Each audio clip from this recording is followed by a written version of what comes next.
¿Cómo influyen los vicios? Es una pregunta muy buena porque, como decíamos antes, el mundo emocional justamente proviene de las pasiones, del patos, no tiene que ver con la racionalidad en esta subdivisión que hacíamos. Y todo lo que mencionó ahí, lujuria, alcohol, drogas, tecnología, cuando algunas, por ejemplo, la tecnología que sería para su uso positivo o negativo, después las demás están un poco más complicadas, a menos que alguien haga la salvedad, bueno, las drogas farmacológicas para una enfermedad, pero creo que no se refiere a eso.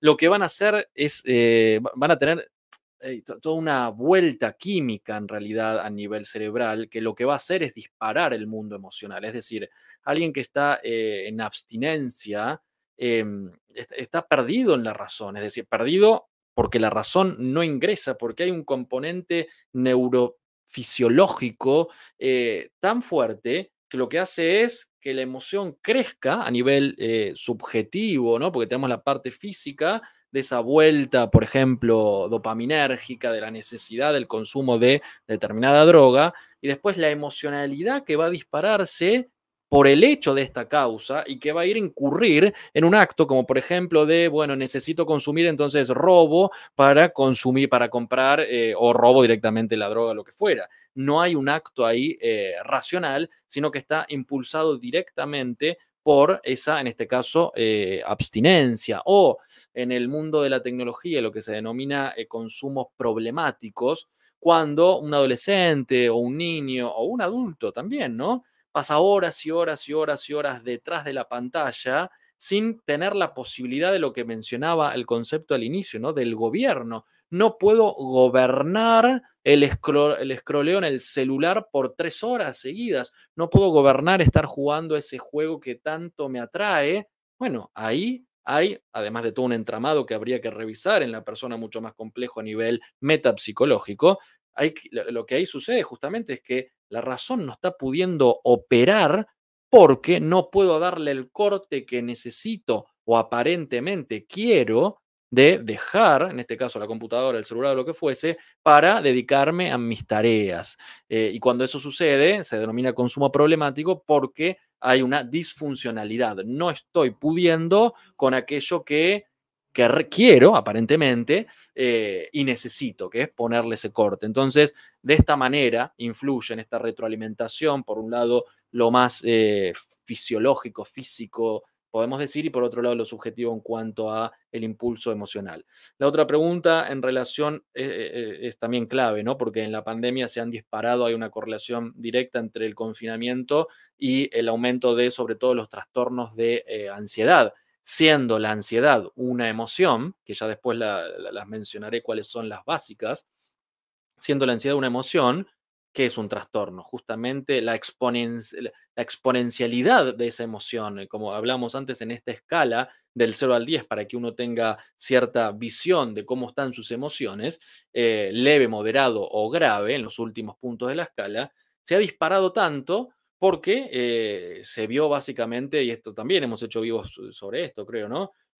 Un cierre total, bueno, todas las características que son intrínsecas justamente a ese periodo del 2020, 2021 y pico, lo que ha sucedido justamente es que disparó esa emoción porque incertidumbre y preocupación son las dos claves de la ansiedad, es salir del momento presente e irme hacia el futuro justamente con estos dos conceptos, incertidumbre y preocupación. ¿Y qué sucedía? No sé si mañana va a estar abierto, si va a estar cerrado, qué va a pasar con mi trabajo, si vivías en familia, bueno, todos juntos en un departamento de 50 metros cuadrados, el trabajo que no sé si me alcanza el dinero, qué va a pasar, que nos vamos a morir, que el contador en los noticieros de los muertos, bueno, todo eso obviamente disparó unos niveles de ansiedad muy altos, llegando a trastornos de ansiedad generalizado, llegando a trastornos de pánico, llegando a depresiones y también un punto importante que hubo una correlación positiva entre consumo de medios de comunicación y el aumento de estas patologías. A ver, las emociones son, a ver, voy a tratar de lo más simple posible. Son estados subjetivos.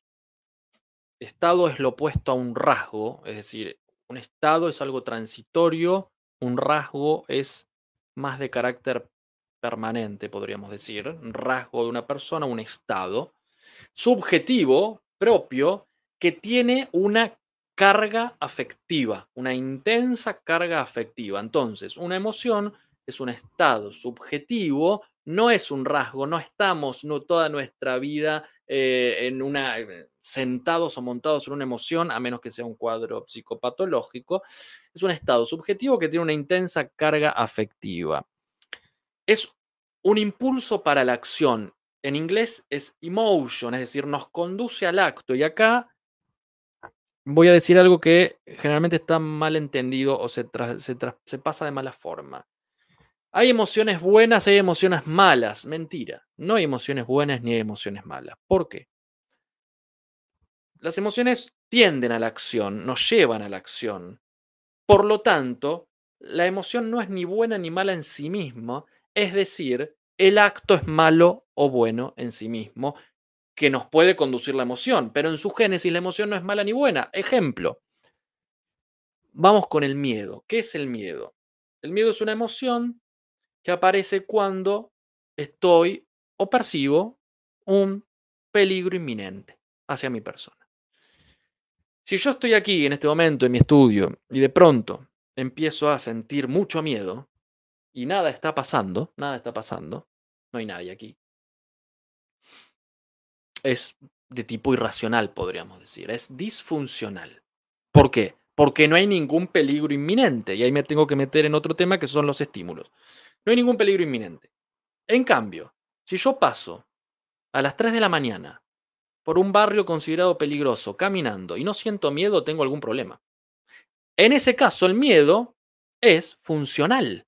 ¿Por qué? Porque me está alertando de que posiblemente pueda haber algún peligro. Entonces se me acelera el corazón, empiezo a sudorar, acelero el paso, busco opciones de resolución para salir de allí. Entonces, el miedo me lleva a un acto. Ahora, si yo vuelvo al ejemplo primero, estoy aquí, me empieza a agarrar un miedo tremendo y lo que hago es esconderme abajo del escritorio, me lleva a una acción mala, pero en el caso de que estoy pasando por un barrio peligroso, me lleva a una acción buena. Pero el miedo ahí no es que es bueno o malo en sí mismo, que se entienda, me llevan a situaciones que me llevan a toma de decisiones que puede ser bueno, que puede ser mala, pero en realidad la emoción en sí misma no es mala. Un estado de tristeza. A ver, cuando alguien tiene un duelo, es lógico, duelo viene de dolor, la tristeza es la experiencia de la pérdida de algo o de alguien. Es lógico que esa persona esté triste. O sea, no, pero la tristeza es mala. La tristeza es mala porque conduce a la depresión. Ahora, si estoy 2 años o más triste, podría entrar una distimia, por ejemplo. 2 años o más con un ánimo bajo y me puede llevar a una depresión.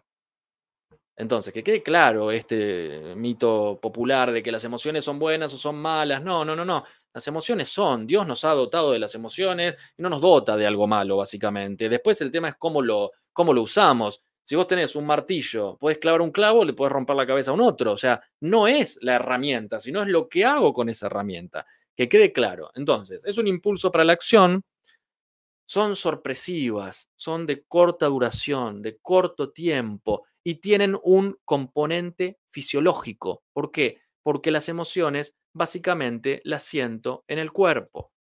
Entonces, eh, son estados subjetivos de intensa carga afectiva, son alarmas, nos muestran que algo está sucediendo. Ahora, la alarma puede estar funcionando mal, puede decir, mira, puede sonar cuando no hay nadie en la puerta de tu casa, ¿no? Si es una alarma de seguridad. Entonces está andando mal porque se dispara cuando no se tiene que disparar. Ahí, por ejemplo, tenemos ataques de pánico, ¿no? O crisis de ansiedad o crisis de angustia, etcétera. Y por último, ¿qué hacen? Su principal función, más allá de las que nombré, es la adaptación.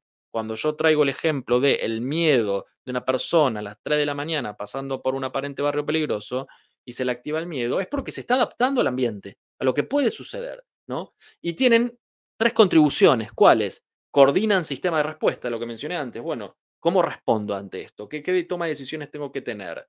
Cambia la conducta. Estaba caminando lo más tranquilo y de pronto se me acelera el corazón, se empieza a irrigar más sangre a los músculos, empiezo a transpirar, me empiezo a poner muy nervioso. Bueno, hay una conducta ahí. Y, último punto, valoran la información que viene de afuera, le dan una valoración, ¿no? Una información que proviene de afuera, en este caso, porque puede provenir de adentro, le dan una valoración. Siempre después hay que ver si mis filtros están bien configurados para ver si esa valoración es acorde o no es acorde, ¿no? El primer ejemplo que mencionaba de que yo en este momento empiezo a tener síntomas de miedo cuando en realidad nada está sucediendo. Y agrego, para que se entienda, ¿no? Agrego un punto que son los estímulos. A ver, los estímulos pueden ser, ¿qué es un estímulo? Justamente es esa información que proviene del exterior o que proviene del interior y tienen características puntuales. Los estímulos básicamente pueden estar presentes, el barrio peligroso, o ausente, pero que se me representa en mi cabeza, es decir, real o imaginario. No hay ningún barrio peligroso, pero yo me estoy imaginando o yo me imagino que acá está pasando algo.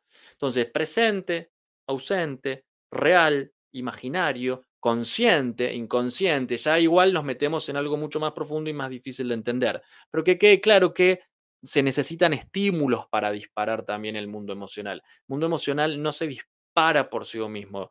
La escuela cognitiva conductual va a hablar de pensamiento, emoción, acto. Es decir, para que haya una emoción, tiene que haber pensamientos previos, conscientes o inconscientes, van a decir pensamientos más conscientes o quizás automáticos como analogía al inconsciente, para que se dispare una emoción y esa emoción después dispara actos.